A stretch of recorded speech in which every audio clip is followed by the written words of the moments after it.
Hi dear students, welcome to Science Bug by Poonam Singh, and this class will be about heterotrophic nutrition. And before that, let me tell you that you should watch the live session which I had conducted last week, and it had some important questions.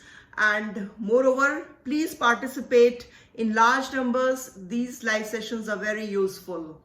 And secondly, I would like to tell you that please see my website Science to Live on patreon.com as well, because it has some extra features in it. And please like and subscribe my channel if you really find it useful, and certainly it's going to be useful for class 10 children who are going to appear for their board exams next year. And now today our topic is heterotrophic nutrition. As you can see on the board, children, we are doing the chapter Life Processes, class 10, and this is chapter number 6 of your NCERT book. And there are various life processes, as I have already told you in my previous classes. And let me also tell you that I will be uploading all the previous classes links in my description. So please go through the description also. It will have all the previous classes put in there. So the first life process that we had started long back was nutrition. And we have discussed in very much detail about the autotrophic nutrition.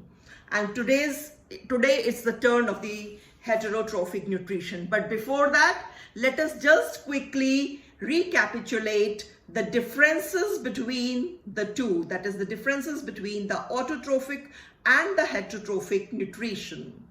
So children, see the board. This is autotrophic nutrition and this is heterotrophic. I hope you remember the meaning of nutrition. So children, before starting, let me just tell you the definition of nutrition. Nutrition is the uptake of food or the intake of food or the ingestion of food by the organisms and its utilization into simpler substances which can be absorbed by the body and can be utilized then for growth and repair of the body cells and tissues. So now quickly let's do the differences between autotrophic and heterotrophic. So the first difference is autotrophic means self-nutrition. Auto means self, trophy means nutrition, as I told you. So self-nutrition or nourishment or feeding, these are all the synonyms for trophy, or these are all the synonyms of nutrition, you can say. So autotrophic nutrition is the self-nutrition, that is nutrition which is done on its own, right? Then heterotrophic nutrition, hetero means others, depending on others for nutrition.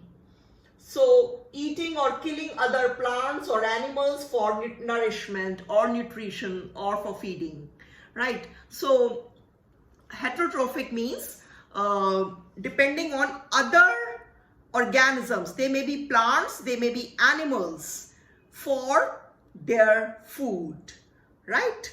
So basically the heterotrophs depend on the autotrophs. Autotrophs are the plants. So the heterotrophs depend on autotrophs directly or indirectly for their food, right? So directly or indirectly, the heterotrophs depend on autotrophs or the plants for their food, right? As it is very simple to understand. As you know, the autotrophs are all the plants which exist on the earth. They are all autotrophs. They prepare the food on their own inside their own body. So they are also known as the producers because they are the ones which initiate the process of making food on the earth. And after that, the heterotrophs, which are the animals, the various types of animals, they eat the food prepared by the plants. Some animals eat the plants directly, like deer, goat, or cow, or whatever. Then some animals eat the plants indirectly. That is, for example, the lion eats goat and the goat is eating the plants. So indirectly, the lion is also feeding on grass, indirectly. So in a way, we can say that all the heterotrophs depend on the autotrophs for their food. So this is like that. Let us quickly enumerate all the differences. So the second difference is the autotrophic nutrition. Here the organisms prepare their own food inside their own body. So they are called autotrophs. Whereas in the case of heterotrophic nutrition, these organisms depend on autotrophs for food. So they are known as heterotrophs. Children, I have just told you how they are dependent on autotrophs. They may be dependent directly or indirectly. The third difference is the autotrophs prepare organic food, that is glucose. You know, the plants make the food and that food is called glucose, whose formula you must know, C6H12O6. So the autotrophs prepare organic food. Glucose is an organic substance, children, and I have already told you what organic substances are. Organic substances are those which have carbon and hydrogen atoms in them, in their chemical formulae. So they prepare organic food. These autotrophs prepare organic food, which is the glucose, from inorganic substances like carbon dioxide and water. And this process is called photosynthesis. We have already done in detail. Whereas in the case of heterotrophs, they ingest or they take in organic food. This organic food is coming from where? From these autotrophs, from the green plants. So they ingest organic food and convert them into simpler organic molecules, right? So they are not using the inorganic substances in the process of nutrition. They are not using the inorganic substances. They are taking in organic food and they are converting that organic food which they have taken from the plants, from the autotrophs. They are converting that inorganic food into simpler food, into simpler molecules which are organic in nature only. So the fourth is these autotrophic organisms are also called producers. Why they are called producers? They are called producers because they are the ones which produce food on the earth. So they are the primary source of food on the earth. No one else can prepare food on this earth on their own. Only plants can do. And what heterotrophs are doing, they're simply eating these plants. Or some heterotrophs are eating the plants indirectly. So the autotrophs are the primary source of food, so they are known as producers, children. And these heterotrophs are known as consumers because they are just consuming the food which has been prepared by the producers. So there can be primary consumers, secondary consumers, or tertiary consumers. Can you name, can you guess any primary consumer? Primary consumer is the one which is directly eating the plant. Directly eating the plant. For example, cow, goat, deer, they're all primary consumers. Then can you name any secondary consumer, children? For example, grasshopper eats grass. So that becomes the primary consumer, and that primary consumer is being eaten by the frogs, say. frog or lizard. So that frog or lizard becomes the secondary consumer, and that frog or lizard is eaten by snake. So that snake becomes the tertiary consumer. So this is how it goes, and this is known as food chain, about which you will learn in future chapters. Okay. Then the fifth is about the examples. What are the examples of autotrophic nutrition and heterotrophic nutrition? Children, the animals which perform autotrophic nutrition are all plants, algae, and autotrophic bacteria, which can prepare their own food, autotrophic bacteria. And the examples of heterotrophic are all animals, including humans, and even some plants are heterotrophic, children. This is a strange thing, but it is there. If you remember, do you remember Cuscuta, Amarbale? Yes, this Cuscuta plant, it thrives on other plants for its food. It doesn't prepare its own food. It thrives on other plants for nutrition. So it's a heterotroph. And then you have yeast. Yeast is a non-green plant. It cannot prepare its own food. So it's a heterotroph. It feeds on other organisms for its food. So yeast is a non-green plant, and it's heterotrophic, heterotroph, or follows heterotrophic nutrition. Then there you must have heard about insectivorous plants. Children, the insectivorous plants are also heterotrophs.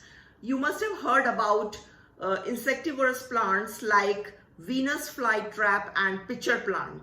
So these are the plants which eat insects. They open up and the insects drop in, and then they close, and then they digest that insect. So they are insectivorous plants. So in which category should they fall according to you? Naturally, the heterotrophs, because they're not preparing their own food. They're depending on the insects for their feeding. So this is about the differences between the autotrophic and heterotrophic. Now, let me quickly tell you that since you know that heterotrophic organisms are the ones which eat other organisms, which may be plant, or they may be animals, or they may be both plants and animals. So depending on that, the heterotrophs can be three types. Herbivore, they can be herbivore. The herbivores are the organisms which feed only on plants. Then there can be carnivores. Children, carnivores are the animals which feed only on other animals. They kill them and they eat them. And third type can be which eat both plants and animals. So they are known as omnivores. They are known as omnivores, children. So this is the third type which eat. These are the heterotrophs which eat both plant and animals. Can you name? I'll name one. Are we omnivore or carnivore or herbivore? We are omnivores. So human is an omnivore because it can eat both plants and animals. So I would like you guys to mention in the comment box a few other omnivores, names of some animals which are omnivores, that is, which eat both plants and animals. I would like you to please write down in the comment box, and let me see how far you have understood. So this is about the heterotrophic organisms, which may be three types: herbivores, carnivores, or omnivores. Now children, we come to the nutrition in animals. We come to the heading nutrition, that is heterotrophic nutrition in animals.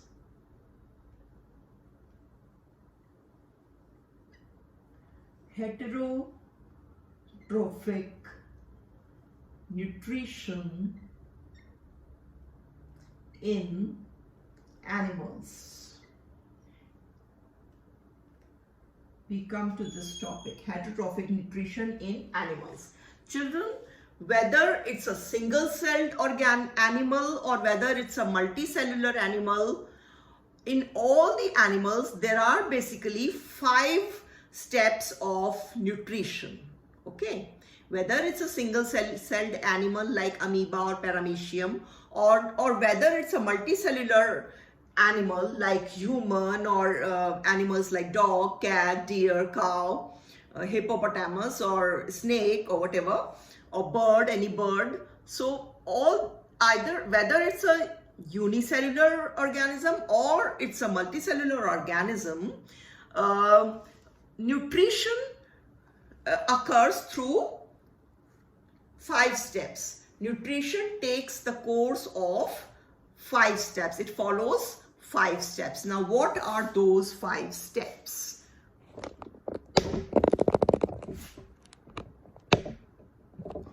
Please see on the board. The first step is ingestion. The first step is ingestion. And children, what is ingestion? Ingestion means taking in of food, right? Your mama gives you food and you ingest it, right? Or sometimes when you're fussy, your mama puts the food in your mouth by force, right? So that process is ingestion, that is taking in of food. How you take the food from your thali from your plate to your mouth. Okay, that is ingestion. How you take the food from your plate to your mouth. Or in the case of animals, they don't have plates to eat the food in, so they directly put their mouth on the food and then they take it in. So that process of taking in food is known as ingestion. Then this is the first step of nutrition. The second step, children, is digestion. The second step is digestion. So what do you mean by digestion? Can you see this written here? What do you mean by digestion, children? Digestion means when the food has gone inside your body, then it has to be digested. That is, it has to be broken down into simpler molecules. The food that you have taken in is complex, large, and insoluble in nature. So inside your body, that food is made simpler and soluble, water soluble. So it is converted into simpler and water soluble molecules or substances, whatever you call it. So digestion means the breaking down of the food, the breaking down of the complex, insoluble food into simpler, soluble food, right? That is digestion. And where it is done, how it is done, that we will be doing later on. So this is the second step of nutrition. The third step of nutrition is, children, absorption.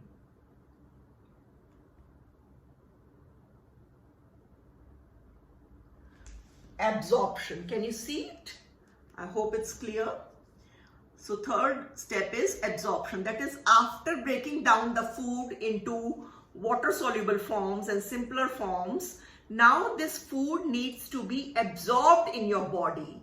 What do you mean by absorption? Children, this food, you know, in a layman way, that the food is digested inside your gut, inside your alimentary canal, inside your food pipe, you can say. So it is digested. It has various parts, of course, and various parts have got different roles.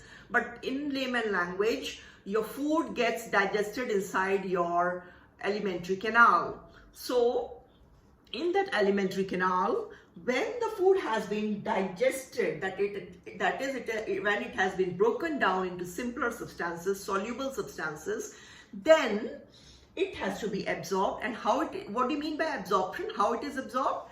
The food in the intestine, now the food is very small, almost like you may not be able to see the particles even. They're microscopic particles. So it has been broken down to such an extent. So that microscopic soluble food is there in the intestine, that passes through the walls of the intestine and goes into the bloodstream. You know, in each and every part of your body, each and every organ, each and every part of your body, the blood vessels are running. There is blood all over, blood running in blood vessels. So when the food comes in the intestine, it is broken down to such an extent that it becomes almost microscopic in nature. So those soluble microscopic pieces of food are passed through the walls of the intestine into the adjoining bloodstream. So that is meant by absorption. That is transferring of the food particle into the bloodstream. So this is the third step. Then the fourth step is, children, assimilation. The fourth step is assimilation. Now, what do you mean by assimilation? Children, you know, now the food has come into the bloodstream.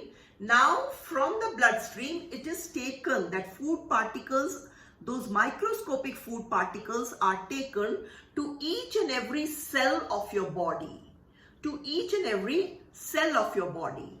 So when this microscopic food particle is there in the bloodstream, and this bloodstream reaches each and every cell of your body, so it transfers the food particle into the cell, into each and every cell.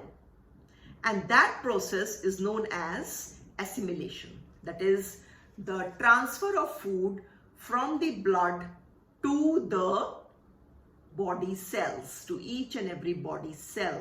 Each and every body cell gets the food particle from the blood, through the bloodstream, through the blood. So why the food has been transferred to each and every cell? Because it is the cell which is going to do the functions. That is, it is going to help you out in growth and repair of your body. It is also going to give you energy, right? So it's only because of this food that the cell is able to do. The cell is able to provide you energy. The cell is able to grow your body. The cell is able to repair your body, right? So the food has finally reached each and every cell of your body. That is called assimilation. Please see the spelling. And the fifth and the last step of nutrition is egestion. It is egestion. And egestion, I hope you can understand something from this word. It is the opposite of ingestion, egestion, starting from E. Egestion means, children, whatever food you had taken in, some of the food remains undigested because it was insoluble and because it was not useful for your body. So that undigested, insoluble, and the food which was not useful for your body is thrown out from your body in the form of feces and through anus in the case of animals. So that process is called egestion. This is the last step of nutrition. So children, that was about the 5 steps in the process of nutrition. Now children, we will do nutrition in amoeba and paramecium. in amoeba and paramecium. You know, children, that amoeba and paramecium are single-celled organisms, right? They are animals, they belong to the animal kingdom, but they are single-celled. They are made up of just one cell. So naturally, they are going to be microscopic. You can only see them under the microscope. And I'm announcing this here that in my next class, I'm going to show you this amoeba for sure, and if I get paramecium also in that water, then I'll be showing both these organisms, and of course I have to show you under the microscope. So please do watch that video as well. It's going to help you out to see the amoeba and paramecium naturally, how it exists. You must have seen these figures lots of time, this paramecium figure and the amoeba figure, but when you see it live under a microscope, that makes a difference. So I'll be showing you that in my next class. So now we will be we'll be seeing these 5 steps what we did, children. That is ingestion, digestion, absorption, assimilation and egestion. We will see whether these steps are followed even in single-celled animals. Yes, they are followed even in single-celled animals, and of course in higher animals they are followed. Now you know, children, since the food the different organisms eat, the different animals eat is different, and the way they obtain it, right, the way they ingest it is also different. So children, the different animals are bound to have different mouth parts, they're bound to have differences in their alimentary canal, right?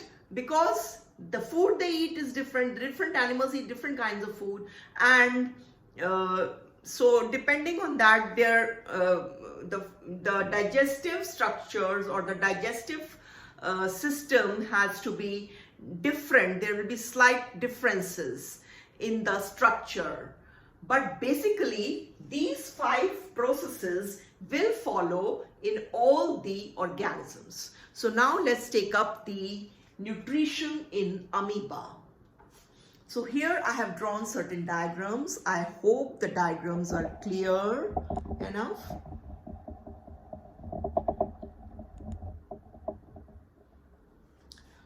So children, let's see.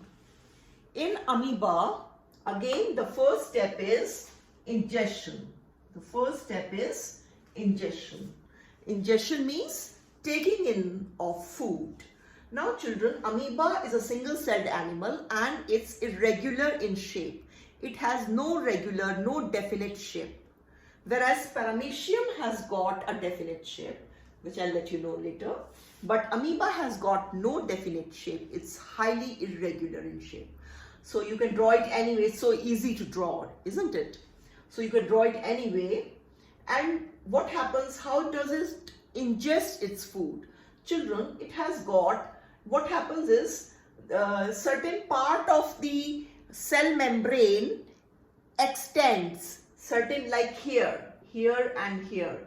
This is the cell membrane, as you can see. Certain wherever they find food in the water, you know that amoeba and paramecium are found in water, in dirty water. So whenever the food comes nearby, they extend the cell membrane on 2 sides just to engulf the food particle, So these extended cell membranes on the 2 sides are known as pseudopodia, children. If you go theoretically, the pseudo means false.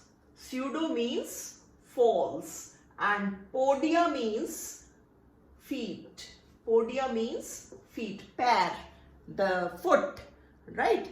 Podia means feet, false feet. So this actually it's known as false feet because they also move using the same method. By extending pseudopodia, they move also. That is why the word feed has come here. But here we are not talking about the movement, we are talking about the digestion, how they digest the food, how they take in the food. So this is ingestion, children. So they extend the pseudopodia around the food particle, which is around. The food particle may be a plant or an animal. It can be anything, but it will be very small because the cell amoeba is very small. So naturally the food particle is also going to be very, very small, right? So it extends it. Naturally it's going to be microscopic only, since amoeba is microscopic.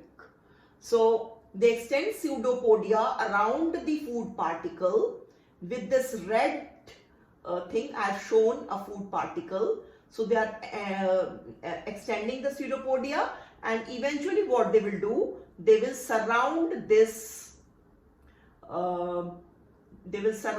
food particle, right? They will extend it so much that they will surround this food particle, and in a way they will engulf it, eat it, right?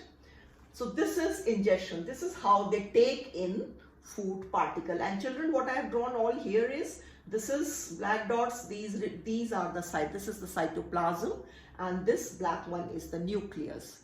It's a simple cell, right?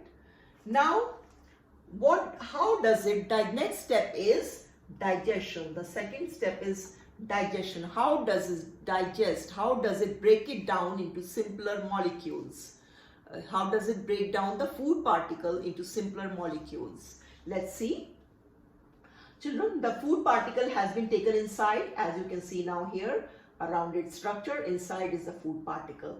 Now the enzymes from the surrounding cytoplasm enter, and before that let me tell you that when this food is engulfed, along with the food, some water is also taken in. The surrounding water is also taken in. So it makes a food vacuole. It makes a food vacuole. So this will be now known as food vacuole because it has food and it is surrounded by a membrane, right? So it is now called as food vacuole, as you can see here. Now this food vacuole has got food. Now this food has to be broken down. Now who breaks down the food? I have told you in some of my previous classes how the food is broken down. It is broken down by enzymes. Enzymes are nothing but biomolecules which help in the chemical reactions, which help in these chemical reactions help in the breakdown of food. How does breakdown occur? Breakdown occurs when some chemical reactions take place, and these chemical reactions are speeded up or catalyzed by the enzymes. So children, to break down this food particle, the enzymes enter inside this food vacuole from the surrounding cytoplasm.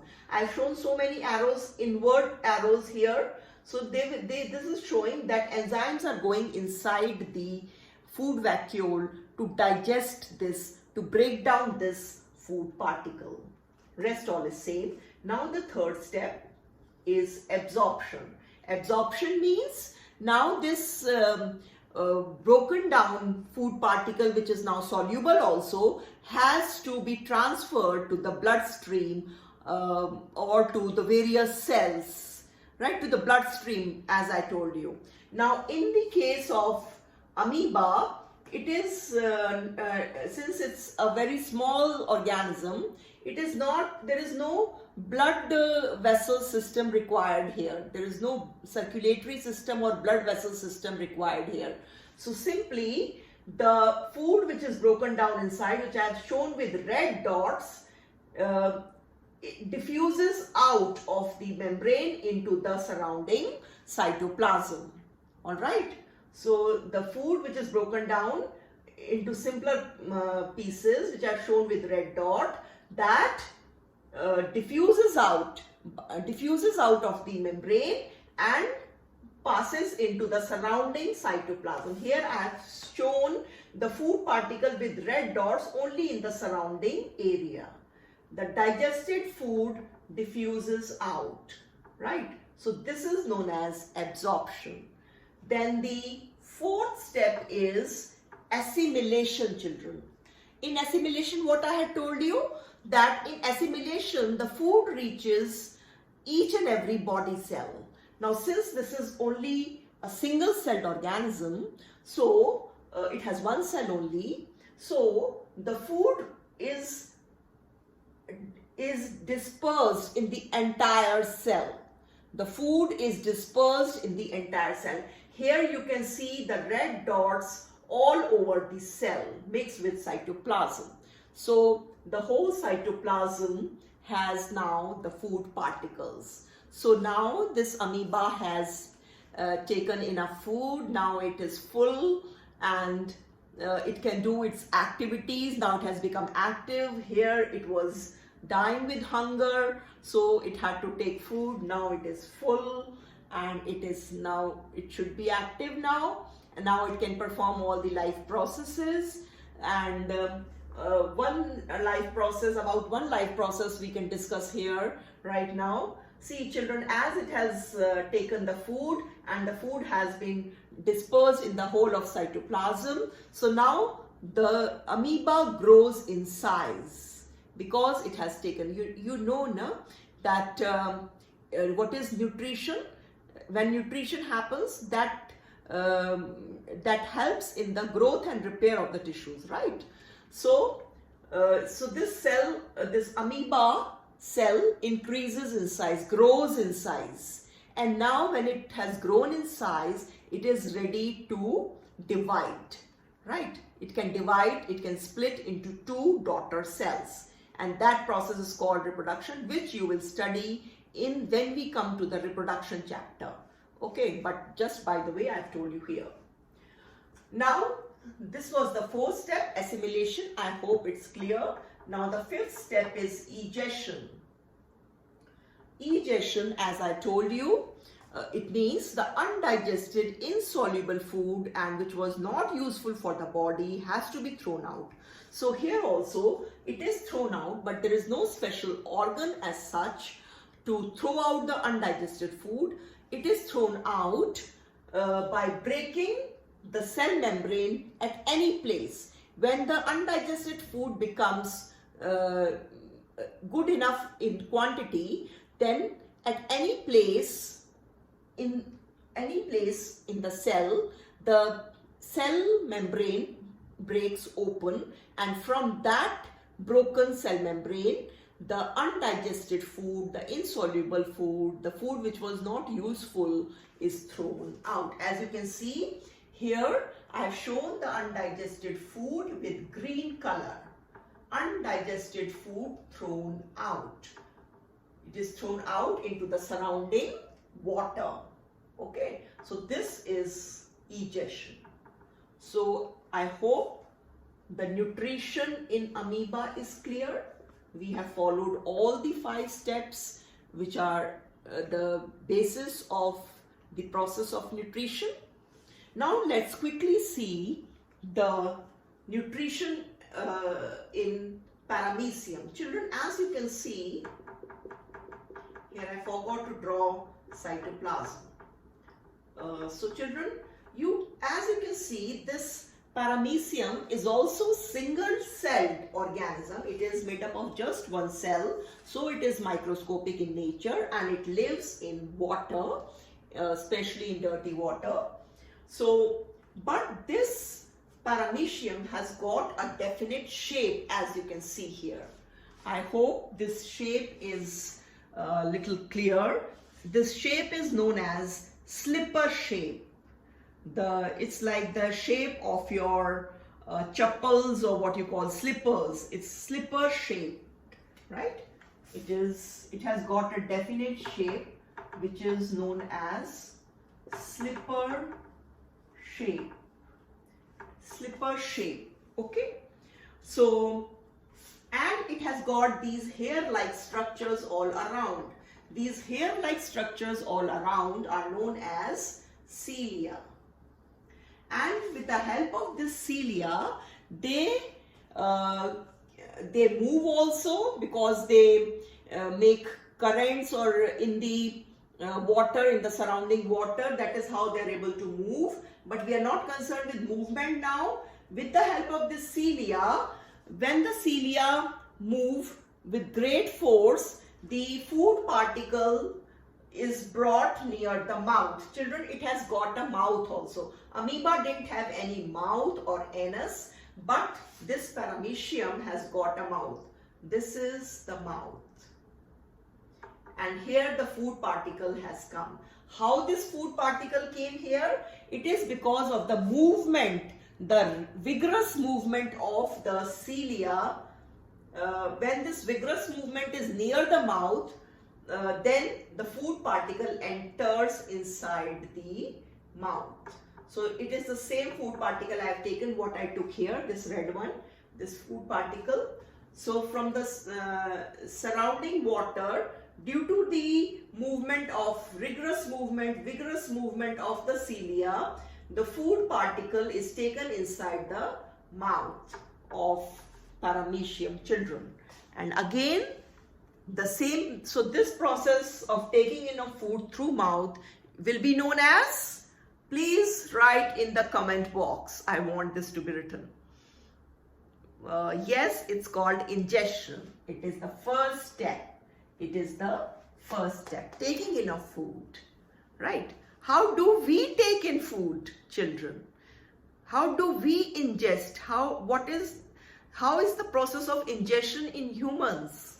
Children, we take a bite of food from our plate and we put it inside our mouth with the help of our fingers. So that process is ingestion in human beings. So it differs in different animals. In the case of Paramecium, I have told you, it has got a mouth through which the food is taken in due to the movement of cilia. And then the same way, the second process happens, that is digestion. Third process takes place, that is absorption. The fourth step takes place, that is assimilation. And the fifth step takes place, that is egestion. That is exactly the same as it was in amoeba. In Paramecium, these rest of the steps are exactly the same as they were in amoeba. Then in my next class, I'll be taking up the human digestive system. How does the food get digested, absorbed, assimilated and egested inside the human body? It's a complex process. It involves a lot of enzymes, a lot of mechanisms. So that we will discuss in the next class. So this is all for today. Bye-bye for now. Please like and subscribe my channel, Science Bug by Poonam Singh. And also do watch Science to Live on patreon.com, children. And please don't forget to press the bell icon, because it's very important. I do live sessions on and off. So you should get the notifications, plus you should get the notifications of the videos I put. So thank you, children. Thank you so much. Bye-bye.